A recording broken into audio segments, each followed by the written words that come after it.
So I got here the Samsung Chromebook Plus, and I've been using this for the last month, and it's absolutely awesome. This is the coolest piece of technology in the whole world. Pretty close. I mean, there's 2 or 3 things that maybe they could have done better, like the price could have been a little bit lower. $449 is a little bit high. There's maybe 1 or 2 other things that maybe I can talk about in this video. So, oh, where is he going? Okay, let's get back here. So, right here, I have all these adapters that you can connect with USB Type-C. So, for example, one of these that I got right here, this one got HDMI, USB Type-C, 4 USB 2 ports, and also pass-through. I can charge it with the Type-C. So, I can use just one port to do my gigabit Ethernet. I can connect the hard drives. I had to get a bunch of these. If you come down here, I had to get a bunch of these small adapters to do Type-C to normal USB, because then you can connect hard drive, for example. And I got one of those also, Type-C to SD card slot. So it's important for me to do my videos. So I put the SD card right here and I transfer over to a hard drive. So about that, I was hoping that the performance would be as fast as like an Intel laptop to transfer files from the SD card to the hard drive. I'm not totally 100% sure if that's working yet, so I need to do a little bit more testing. But I mean, usually right now what I have to do is just leave it like transferring 120 gigabytes or more. I let it transfer over like half an hour or an hour or something. I was hoping for it to be as fast, but I don't know. Maybe there's something about the bandwidth from this side to that side. I'm not totally sure about that. Another thing that I was really hoping to do, and I think it's actually Google need to work on this, is apps. So we got a bunch of apps, and I installed a bunch of apps. I got a Power Director, for example. I got KineMaster. I was really hoping to be able to do 4K video editing, but right now, I'm not totally sure it's working. So I've not been able to do any 4K video editing right now yet. For example, iOS has an app that's called LumaFusion, which I saw on the Photo Joseph's channel. LumaFusion is amazing. It supports 4K, but it's only for the Apple A8, A9, A9X processor. So it's only optimized for Apple, it's only for iOS, but Google is the biggest company in the world. So come on, they need to get these apps to really work. And another app that's not here is, if I go in Play Store, let me go right now in Play Store, Google Play, okay, I'm gonna type in Microsoft. I'm gonna take Microsoft Office Mobile, okay, it says your device isn't compatible with this version. I mean, come on, Google, Microsoft, sit down, go to the cafe, go to the bar, go to the restaurant, sit down, be friends. You need to be able to install Microsoft Office on this device. That's kind of like important. So I'm talking video editor, Office apps. Of course, there's lots of other Office apps, and I installed a whole bunch of other ones, which are fine. But, you know, Microsoft Office is kind of famous as an Office app. So let's have Microsoft Office work. I can sideload the APK, I can go in developer mode, but that's not okay. I don't want to go into developer mode of the whole Chromebook just so I can sideload Office, Popcorn Time, and a few other apps that are not in the Play Store. So in an Android device, you just tick a little box, and then you can install whatever you want. So it should be that easier. So Google, please optimize a little bit. And there, if you come a little bit closer here again, I'm going to show you there's this thing called the file browser, okay? The file browser is all the files that you can see in Chrome, okay? Those are all the files.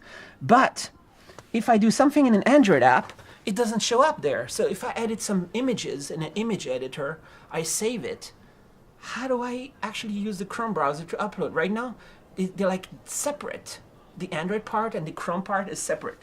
That's a little bit, you know, hopefully they'll fix that, because if you come closer again, let's open, I can open, if I open, let me open this one. Here I'm opening Power Director, for example, okay? It's a full screen app. I can do it as a window right here, okay? So I can do my Chrome and have it as a window, but still, they need to optimize a little bit more how you do all these multitasking. I mean, and this should be a priority for Google, not only for this Chromebook. Of course, this is a real first Android for productivity. This is Android for keyboard and mouse, which is very, very, very important. but there's still a few things they need to do. I think it's just a question of apps. Okay, we just need those apps so we can do all these things. In terms of hardware, it's pretty much perfect. Hopefully, the memory bandwidth is fast enough for transferring files. I'm not totally sure. And another thing they need to do, if you can come closer right here. Okay, this pen is totally awesome. Okay, it comes out. There's this menu right here: capture region, capture screen, laser pointer mode, magnifying glass, new note. Okay, this needs to be customizable. I want to be able to have some more advanced functions right here. People that take the pen out, they should be able to collaborate with other people through apps and collaborate on articles and documents. I need to be able to, when I do a screenshot, one of the things I always do is I want to do is take a screenshot, okay? Right here. Okay, well, I got it right here. Okay, but if I take a screenshot, it's gonna save in a PNG file. And the files sometimes are more than 2 megabytes, so I cannot use them as thumbnails.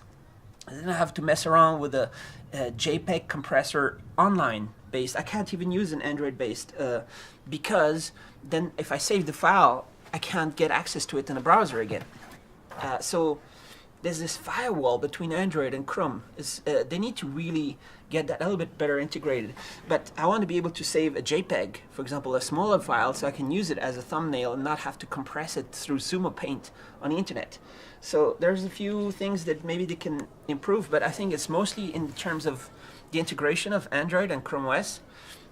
Otherwise, this device is so fantastic. But I'm in London, okay? I'm in London right now, and it's not possible to buy this. I'm the only one here who has one in Europe.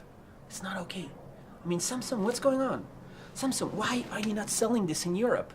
Okay, so that's the main issue, I would say also, is that it's not available. People cannot even buy it. So, I mean, that's pretty downer. Okay, so thanks for watching. I'll be doing more videos later because I expect this to be fixed when they integrate Android 7. I hope they have it very soon. Android 7, better integration. And Google has said that every Chromebook is going to have Android apps. Let's see, because there's a few things they have to tweak. Hopefully they cancel Chromebook Pro with the Core M, because Android doesn't work on Intel x86. So, well, but we'll see. Maybe it will come out, because some people, we will see. They might cancel it. I think they might. We'll see if they cancel it or not. Okay, but thanks for watching. This is great. This is the future of Chrome and the future of Android, both actually. And more stuff like the Samsung DeX is going to come out with this kind of productivity is also going to be powered by your smartphone. Okay, that's great. Thanks for watching.